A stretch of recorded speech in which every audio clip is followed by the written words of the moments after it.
Well, hello there again.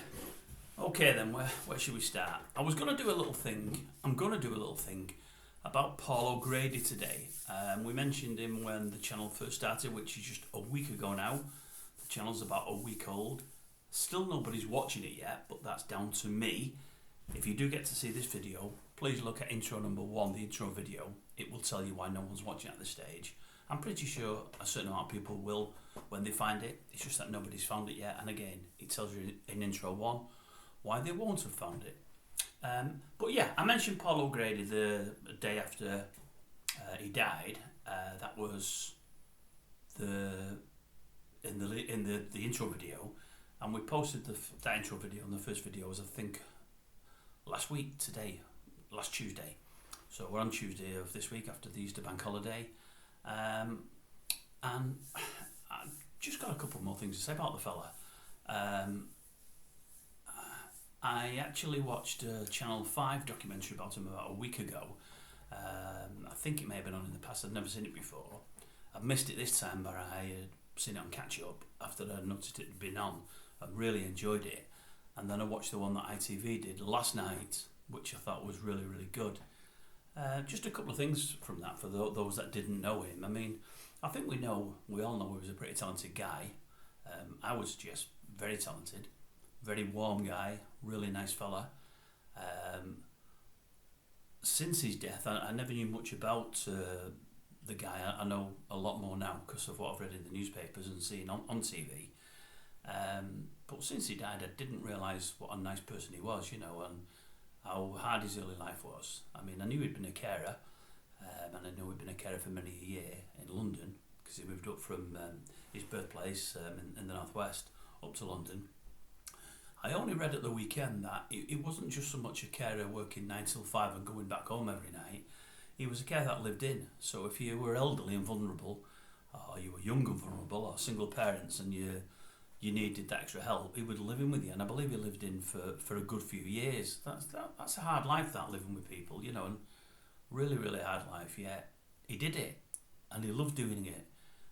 I read a story about him, somebody approaching him once with a knife, a father of some children that he was caring for, that he wanted access to, but he wasn't allowed access to, and he actually threatened Paul there. I know something about that, something I'll mention in a video further down the line, because I once went to try and help somebody and had somebody charge at me with a knife, and the guy really, really meant to use it. It was frightening at the time, really frightening, but I'll tell you more about that, and it's got a really, really bad ending, that story, but it's a true to life story, but that's for another day. But what really shocked me about Paul O Grady was, not shocked me, no, that's the wrong word. What I really felt sorry for him was, I believe in his younger life, and it's fascinating this for those that haven't heard it. It's well worth knowing. When he was younger, I know his mother and father both died of heart attacks. They were both relatively young in life when they died. I think I heard somewhere, I heard on the Channel 5 show, I think it was, when Paul was only 17, his mother got rushed to hospital with a heart attack. I think he was the youngest of 3 children, I think I heard, or 4 children, and by far the youngest. So I think his father, on the way to the hospital, picked him up from home and took him to the hospital with him to go and check on his mother and see how his mother was. And anyway, Paul gets to the hospital with his father, and whilst they waited to see how his mother is, Paul's father has a heart attack and actually dies. Now, that's just, it beggars belief. You're a young 17-year-old, you've gone to hospital to see your mum, who you're worried about because she had a heart attack and may not live. Your father, who you think's in perfect health, dies waiting to see how she is. I think his mother recovered, but I think not many years later she died again. I think it was of the same thing, a heart attack. But to finish the day off, to finish the story off, Paul gets home, and at 7-8 o'clock at night he gets a phone call from a young lady he's been seeing, because at that time, I think in his mind, he says that he knew he was gay, or maybe gay, but he was seeing a couple of women at that time, or had been in his early life. Gets a phone call of this young lady, and she asks how he is. He said, "Oh, it's been awful. My mother had a heart attack earlier today, and I went to hospital with my dad, but you'll never believe this. We get there, my dad has a heart attack and dies. My mum at the moment's still alive, but I've lost my dad." He said, "What a horrible day." She said, "Well, it might get a little bit worse." "What do you mean?" he says. She said, "I'm pregnant." And he thinks, "Oh my goodness, I'm 17, I've lost my dad, I may lose my mum, I'm now a father, and I didn't really want to be, I had not planned for that." I think he may have said at the time he wasn't even in work as well. You know, what a horrible day that must have been for the fella. But he got over that, he's become a parent to the young child, I believe, and he's always, you know, paid his way, which is a great thing. He's gone to London to work, and he's done something really, really beneficial and great for the community.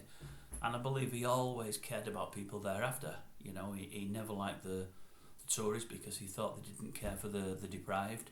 And for all he made something of himself and made a lot of money, he always cared for those that never had it. And it showed me what he did at Battersea in the dog's home. Looking at that last night, I think you get a lot of these actors, pop, music people, musicians and whatever else they may be, doing things on TV, and a lot of it is done for TV, and a lot of it is put on for TV, and the care and the caring natures they show, and the niceties and the "I am a great person" kind of thing that they try to portray, often is just for TV. It often isn't the truth. But I think with Paul O Grady it really was. I think it really, really was. You know, you heard stories about him staying behind the dog's operations, stuff that wasn't filmed. You know, I think we seen him last night cleaning on camera. He had a brush there and he's cleaning up. I would imagine most stars would do that bit of cleaning up for the camera. As soon as the camera goes off, give the brush to somebody else. I would imagine Paul O Grady finished what he was doing and brushed the whole thing away, because that would have been him. He cared, and it's a great loss. Great loss. And I was thinking of him today because he had talent. You know, it's unquestionable, he had talent. He was great at what he did, but he had it with a warmth and a generosity which made him a really good human being. We know this channel, or if you don't know this channel, you'll get to know this channel. He's mainly calling people rather than praising people, because I feel there's a lot more people to call out there, people with no talent, doing nothing and earning a very good living, and it just gets to me a little bit, although I've no reason for it to get to me, but it just does. When there's so many people out there beneath them that are every bit as good or better and can't get a break in life. I was watching something today. There's been, again, no massive news today, especially at home. Another shooting in America, but let's face it, every week there's a mass shooting in America.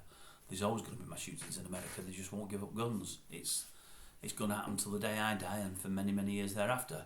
You know, it's just a crazy situation, but only them can help themselves. But yeah, I had one of the programmes on today, one of the daytime programmes, Loose Women was on, and there's a lady on there, and again, if you'd seen all my videos, and nobody has, but whoever you may be, if you're looking at it today, may see one of them. It mentions, I think it was the one about ITV racing, I think it was, and some of the silly or stupid things that a couple of the presenters said, things that were way off the mark. I think I said we often say a wrong word, we say something and we mean something else, we say the wrong word. But sometimes when them words are miles out, I think to myself, why doesn't somebody correct those people and put them right, or help them along, or look at educating them? And see the Loose Women panel today, and you've got Janet Street Porter on there, who is extremely good at her job, done very, very well in her working life with lots of talent, lots of common sense,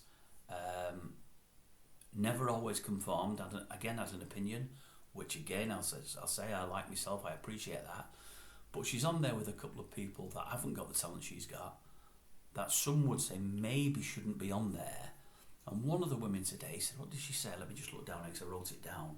Yeah, that's another bow to my hat. And I know she meant string to my bow, but bow to my hat I thought was pretty bad.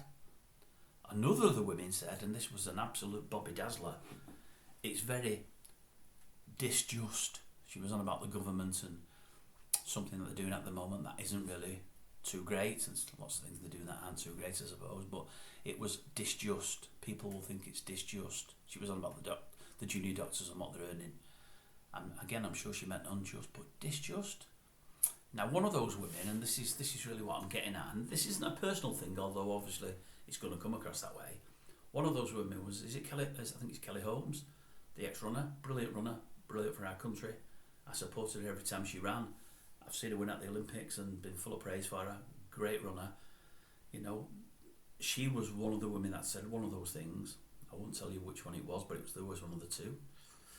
And amazing. She'd never been a panellist anywhere before. 3 or 4 months ago, maybe 6 or 8 months ago now, maybe 12 months ago, time flies. All of a sudden, after the big expose in the newspaper and knowing the expose is going to come out, she actually does a TV special. She says, by the way, I am gay. No problem with that at all. I'm like, you know, that's fine. No problem at all. A week later, she's a panellist on the show and she's a regular panellist now. No experience, never done it before, no real talent I would suggest other than athletics. And she's got the gig because, well, one, she's come out as lesbian. I don't think they've got a lesbian panellist on there, or none that have admitted to it. Another that she's had a big newspaper, not expose, a big 2-page thing over a couple of days, so she's got in the media. She's done a TV special, which is always good. There's some interest in her, so wait a minute, let's bang her on it as one of the regular panellists.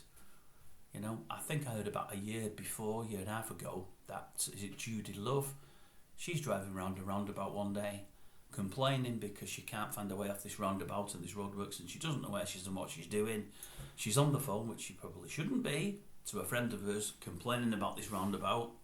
This friend has recorded it, thought it was very, very funny, sent it to wherever, maybe on social media, maybe a radio station, whatever it may have been.